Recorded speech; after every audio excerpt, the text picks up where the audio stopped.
தேசத்திற்காக ஒரு ஜெபம் என்கிற ஜெப வேலைக்கு நேராக இயேசு கிறிஸ்துவின் நாமத்தினாலே உங்களை வாழ்த்தி வரவேற்கிறேன். இன்றைய நாளிலும் கடன் பிரச்சனையினாலே அவதிப்பட்டு கொண்டிருக்கிறவர்களுக்காக இன்றைக்கு நாம் ஜெபிக்க போகிறோம். பல விதங்களிலே கடன் பிரச்சனைகளை தங்களை நெருக்கினது நிமித்தமாக தற்கொலைக்கு நேராக போகிறவர்கள் இன்றைய நாட்களில் நம்முடைய தேசத்தில் அதிகரித்து கொண்டே போகிறார்கள்.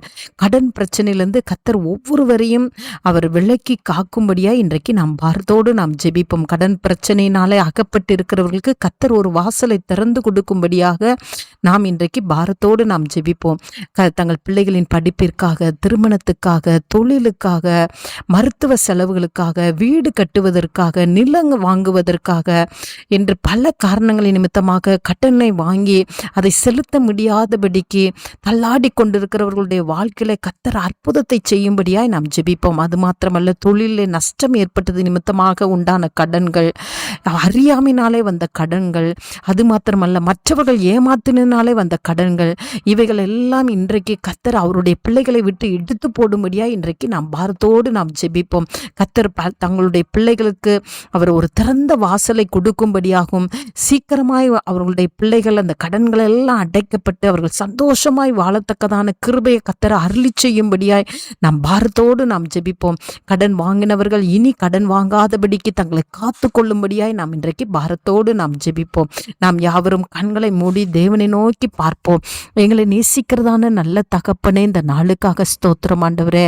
ஆண்டவரே, நீ கடன் வாங்காதிருப்பாய் என்ற வார்த்தையின்படி அநேக ஜாதிகளுக்கு கடன் கொடுக்கும்படியாய் ஆண்டவரே இந்த நாளில் உம்முடைய பிள்ளைகளை கர்த்தர் பிரித்தெடுத்து ஆசீர்வதிக்கும்படியாய் ஜெபிக்கிறேன் சுவாமி. கடன் பிரச்சனையின் சுமையினாலே ஆண்டவரே அவதிப்பட்டு இருக்கிற மக்களுக்காக பாரத்தோடு நாங்கள் தேவ சமூகத்தில் வருகிறோம் ஆண்டவரே.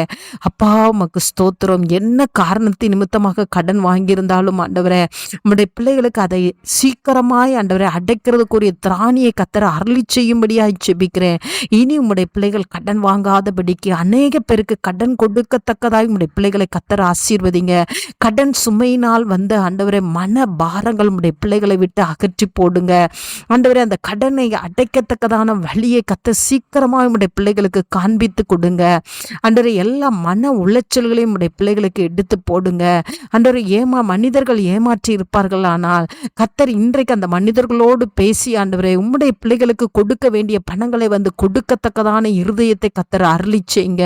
ஆவியானவரே, உமக்கு ஸ்தோத்திரம் ஆண்டவரே. பிள்ளைகளுடைய படிப்புக்காக, தொழிலுக்காக ஆண்டவரே, கல்யாணத்துக்காக வாங்கின கடன்கள் எல்லாம் இயேசு கிறிஸ்துவின் நாமத்தினால ஆண்டவரே வீடு கட்டுவதற்காக, நிலம் வாங்குவதற்காக உம்முடைய பிள்ளைகள் வாங்கின கடன்களுக்கெல்லாம் ஆண்டவரே அற்புதமாய் ஆண்டவரே அந்த கடன்கள் சந்திக்கப்பட்டு அதற்கு தேவையான பணங்கள் சந்திக்கப்பட்டு ஆண்டவரே அந்த கடனை திரும்ப செலுத்தி ஆண்டவரே உம்முடைய பிள்ளைகள் சந்தோஷமாய் வாழ கர்த்தர் உதவி செய்யுங்க. இனி கடன் வாங்காத இருக்கிற கிருபையை கர்த்தர் அருளி செய்யுங்க. பிள்ளைகளுடைய கையின் பிரயாசங்களை ஆசீர்வதிங்க. நீர் அப்படியே செய்யறீங்க. உமக்கு ஸ்தோத்திரம்.